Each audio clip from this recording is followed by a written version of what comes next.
Hello and welcome to today's edition of Insider Tips to Everyday Joy. I'm your host, Lynn Hord, aka the Joy Lady, and today we've got our second edition of my expert interview series. And today I'm excited because we're going to be talking about positive psychology. And we have our special guest today is going to be Michelle Pritchard, who is an expert in coaching and positive psychology. Hello, Michelle. Hi. Thanks for coming to talk to us today. You're more than welcome. Okay, so I'll just share with you guys a little bit about Michelle. So she and I have been friends for a couple of years. We met when we were both doing some coaching for a charity called Spark Inside, which works with young men who are in prison. And Michelle, a couple of years ago, also set up a social enterprise called Find Your Spark, which works with at-risk young people and the professionals who work with them using coaching and positive psychology to raise their well-being, their aspirations and their resilience. And Michelle founded Find Your Spark on the back of research she did in her master's in coaching psychology.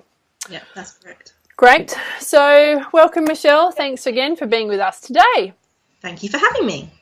So I'm sure, our listeners today have heard the word positive psychology bandied about quite a lot. It's in the media often as, something that we should all be looking to do. But it'd be really great if you could start us off with, what is positive psychology? Okay, so positive psychology is basically kind of what it says on the tin. It's, in a nutshell, the theory of human flourishing or optimal functioning, and it was founded by someone called Martin Seligman in around 2000. And Martin Seligman is a clinical psychologist who was working with people who had mental disorders, and he came to a realization that the work that he was doing was all about helping people who were -5, 6, 7 and trying to get them to a 0. What about those people who are 1, 2, 3 on the scale, kind of languishing through life? How about helping them get to 8, 9, 10 so that they're more excited about their life, they find more enjoyment, more fulfillment, have more enthusiasm, energy?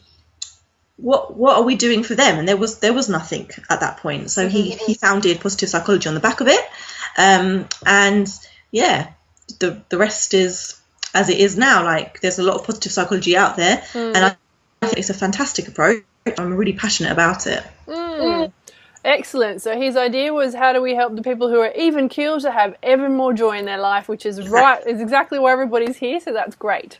Yes. And did he, I recognise the name, did he write a book? Oh, yeah. He wrote a book called Flourish. Right. Which I thoroughly recommend. It's a really straightforward, easy to read book, which kind of explains what positive psychology is in a nutshell. It's not massively academic, but it's also not really pop psychology. It's kind of in between, and it's just a really good book to read. Okay, great. I'll put that in the info with this video so that people can go and take a look at that if they want to. Yeah. Thank you. Okay, so my next question for you is, why is it beneficial for us to practice positive psychology on a daily basis? Okay, so I would say that the reason why it is important to practice positive psychology on a daily basis is because by doing so, you are able to think more positively, which then has an effect on your emotions and your feelings, which then has an effect on how you behave and how you come across to other people. So it's kind of like it's all interlinked. Your thoughts are linked to your feelings, which is then linked to your behaviours. So if we can work on how we perceive the world and how we think about ourselves and the world around us, this is then going to make us feel a lot more positive about ourselves, which is then going to make us come across much more positively. So it's kind of a no-brainer. If you want to be related to in a much more positive way, if you want to feel a lot more positive, then why not practice something or try something that's going to help you think more positively. So it is kind of like, if you want to enjoy your life more, this is a really great starting point, is to, you know, positive psychology and practicing positive psychology. Perfect. Exactly. Okay. Yeah. And, you know, what would you say are the long-term, you know, is there kind of like, if you're doing this on a daily basis, like what's kind of like the long-term impact, do you think? Long-term impact is, well, first of all, I'd say try it for yourself and see, because everyone's different. People might get different outcomes. But as a general rule, I would say it would have an effect on mostly how you feel in yourself, how you relate to other people. So you might be someone who thinks quite pessimistically and negatively about yourself, about other people, about the world around you. And by practicing some easy strategies, it could then have an effect on how you perceive yourself, the gratitude that you have for other people, the realization that it's not all doom and gloom. Right. Just like, and just, that's really important, I think. If you're having positive interactions with others, that's then going to have yourself and how you feel. If someone smiles at you, if someone's nice to you because you're smiling at them and you're nice to them, that's what make you feel about how to make yourself feel better about yourself and life. Yeah, that makes sense. Yeah. So I mean, that's kind of, so it's that whole, you know, doing that thing on a daily doing something like that on a daily basis is actually, it kind of like builds on itself, doesn't it? And it kind of becomes like what you talked about, you know, when you work with your at-risk young men, it like builds that resilience. So even when you are having a bad day, you can kind of bounce back better as well. Exactly, 100%. Okay. Yeah. So how does that work? Can you give us kind of like an example in daily life? So people who, you know, might wonder like, well, what does that look like if you're practicing positive psychology? So can you give us an example? Okay, so I guess an example would be kind of noticing things that have gone well, rather than always focusing on everything that hasn't gone well. Right. Inevitably, there are going to be days when you're just going to have a bad day. And we've just got to accept that that's going to happen. And positive psychology doesn't say, you know, neglect those feelings, or, you know, if you're having a bad day, you know, still be positive and think everything is great, because, you know, that's just not realistic. Yeah. You have a bad day, allow yourself to have a bad day, allow yourself to feel sad, allow yourself to be angry. But then when you come out of that, it's about trying to find the good in what's happened, or the good in that day. So you might have had an argument with your boss or your partner, or you might have had a car crash. Now these are all bad things, and we're not saying for 1 minute that that's not bad, but then by noticing that, you know, you didn't get injured in the car crash, or you didn't die in the car crash, you're still with your partner, you haven't broken up, your boss may have shouted at you, but you haven't lost your job. You know, it's trying to find the silver lining, but, you know, also noticing those things were particularly bad, but good things happened that day as well. You might have, your child may have said, I love you for the first time that day, or you might have had a really nice lunch, or the sun might have been shining. You know, there is always good with the bad. It's not all gloom. Yeah, great. Yeah, thanks for that example.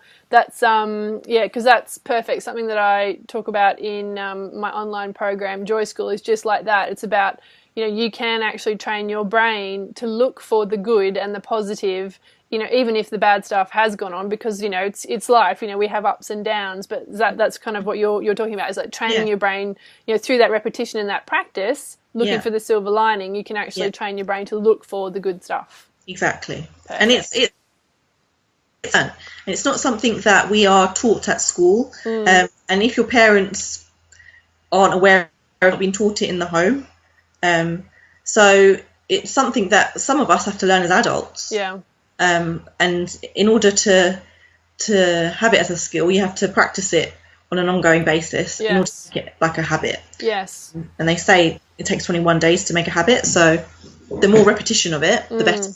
Yes, and I'm sure you, you know, knowing you as I do, like I'm sure you're the same. Like, I mean, I had to learn how to be positive and to actually have that skill. So, you know, I never didn't, I wasn't when I was younger, so it's something that I have learnt and practiced. And I think you're the same, aren't you? Yeah. Yeah. So that's just to give everybody encouragement, like, you know, just start practicing today, and, you know, you can actually live with, you know, a positive psychology outlook. Yes. So the last thing I'd love, you know, to leave our listeners with today is like one tool or technique that, you know, they could take away to start practicing positive psychology. Tip I would share would be it's an exercise called 3 Good Things. Okay. It is at the end of the day, before you go to sleep, before your head rests on the pillow, it's with your partner, your cat, yourself, or write it in a journal, whatever works for you. Just reflect on your day and try and find at least 3 good things that have happened on that day.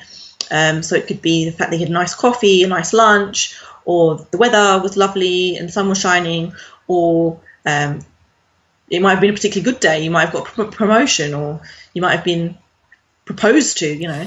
But I think specifically when you've had not such a good day, it's really useful, because when you've had a bad day, you'll notice all the bad things because they're more kind of prominent. But in order to like find yourself being able to sleep better and kind of go about your days much easier, if you notice the good things, you're not kind of focused so much on the negative, which can really have an effect on everything. It kind of has a ripple effect. So if you've had a particularly bad day, try and find at least 3 things that have happened that you would as good. Yes. And so notice it for like 21 days, and then notice how it's made you feel. If different, it might not make you feel any different, but hopefully it has. Yes, perfect. Thank you for that. No worries. And I will just add to that, because as you know, I have a gratitude practice at the end of every day that I do, and I encourage people I work with to do the same. And an extra little add-on for that is when you list your 3 good things, also try and get in touch with the feeling of it. You know, which I'm sure, you know, you probably talk to your people about as well, because when you just list things, it is a cerebral process, but when you connect to the feeling, like that actually helps to build the feeling in your body as well. So I would just, you know, add that to that little tweak, you know, little tweak to that particular process. Cool. Okay, so well, thank you very much, Michelle, for coming on today. Much appreciated. You are very welcome. Thank you for having me. Pleasure. And for all you lovely listeners and watchers out there, if you've got any comments or questions or thoughts on the topic of positive psychology or using positive psychology, please do leave them in the comments below this video blog. If you've got a question for Michelle, put it in there, and I'm sure she'd be happy to come on over and answer those for us. Of course.